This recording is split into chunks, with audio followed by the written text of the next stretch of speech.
Hello everyone and welcome back to a new season of Top Grade.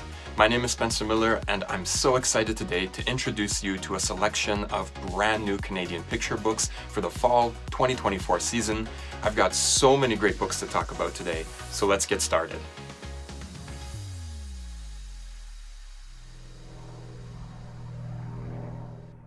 The Sharing Circle is now available in new hardcover edition from Medicine Wheel Publishing.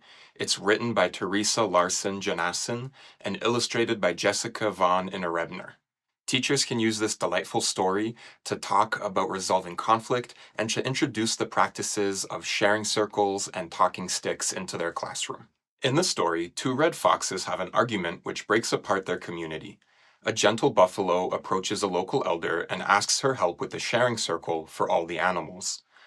The animals are illustrated with a lot of emotion, which makes it very easy to pause and ask your students how the animals are feeling on each page, and to keep track of how their feelings change throughout the story and as they start to talk and share their feelings. What's great is the back matter of the book includes additional teaching and learning for teachers on the meaning and practices of sharing circles and talking sticks so that they can appropriately bring them into their classroom.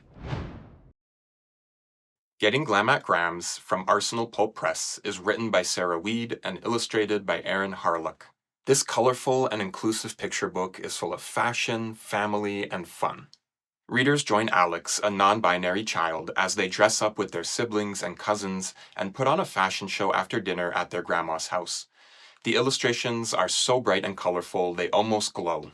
Dressing up encourages creativity, and strutting down the runway inspires a lot of confidence. So after reading, why not get glam with your students and put on a classroom fashion show? Broom for Two from Pajama Press is written by Jennifer Maruno and illustrated by Scott Ritchie. This charming choice for Halloween season read-alouds is more sweet than scary. It's perfect for little readers. The story follows a little witch with a malfunctioning broomstick who worries about passing her flying test and finds confidence thanks to a helpful rat. In Broom for Two, the expressive and rhythmic text, the whimsical illustrations, and the touches of humor combine for read-aloud fun. The Weedflower from Owl Kids Books is written by Elizabeth DeVays and illustrated by Marianne Farrer. This is a modern schoolyard fable about children and their relationship to nature. The story follows a group of children who fall in love with a big, fluffy, beautiful flower on the playground, but the adults all think that the flower is a weed and yank it up. Don't worry though, the flower grows back.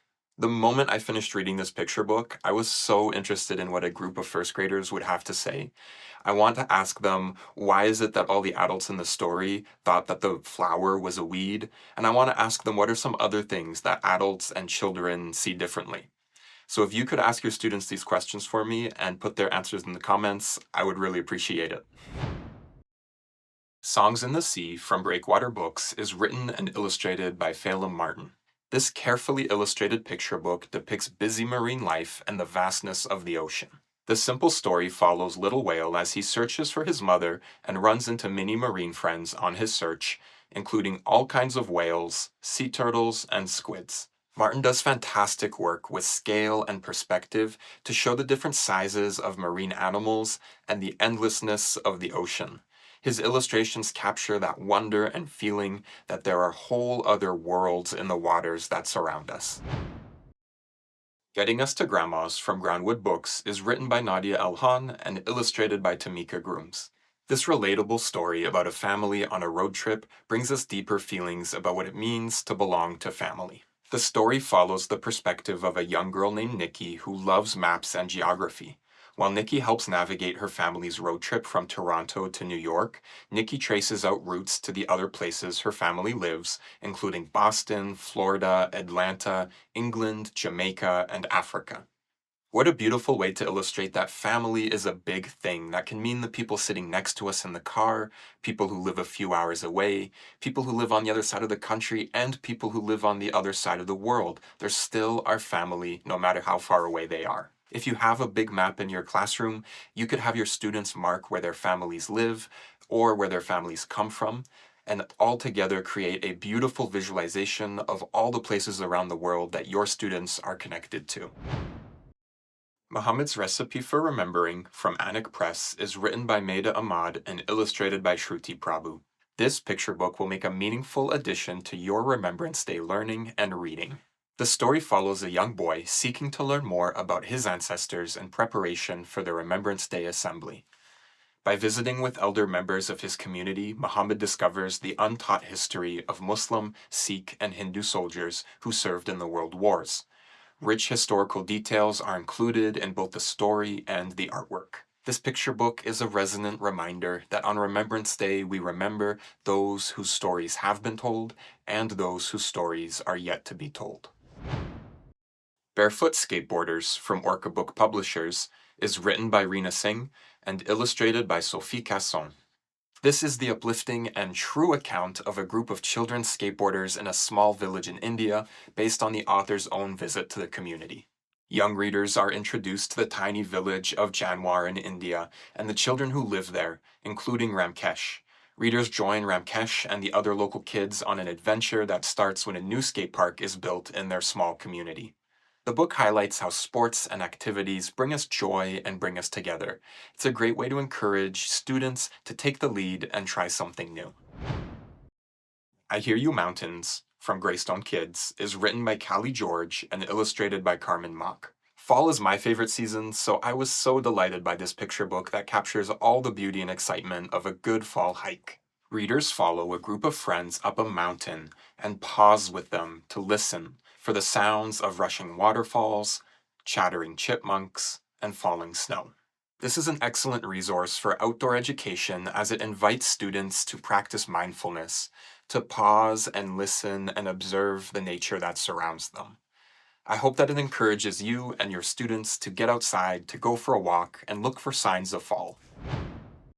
The Hawk Shadow from Kids Can Press is written by Jan Bordeaux-Wabous and illustrated by Carleen Harvey. This is a compelling story about sibling bonds and Anishinaabe cultural traditions. In the story, a young girl named Serenity follows her big brother Ed to his fishing spot on Hawk River.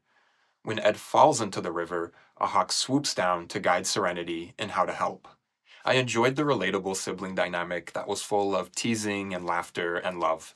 I also loved the illustrations and how they really captured that feeling of being out in the bush. This overall is a captivating sibling story that additionally introduces readers to words in the Ojibwe language and some elements of Ojibwe cultural practices. Penny's Triumphant Turnaround from Monster House Publishing is written by Stacey McLean and illustrated by Danelle Vautour. Written by a mental health therapist, this picture book deals directly with the topics of bullying and anxiety.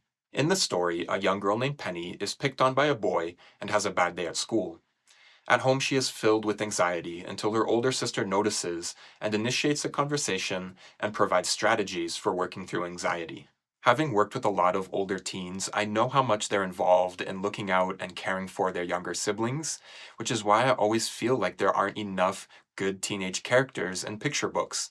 Definitely my favorite part of this one was the inclusion of a kind and caring older sister who's willing to pass on what she knows about anxiety, and it's good advice for all young readers. And that's our last book for today. On behalf of the Association of Canadian Publishers, thank you so much for watching. We really appreciate your support. We hope that you'll like this video, comment, and most importantly, share this video with a teacher friend of yours. We also want to give a big thank you to Ontario Creates for their continued support of the Top Grade program.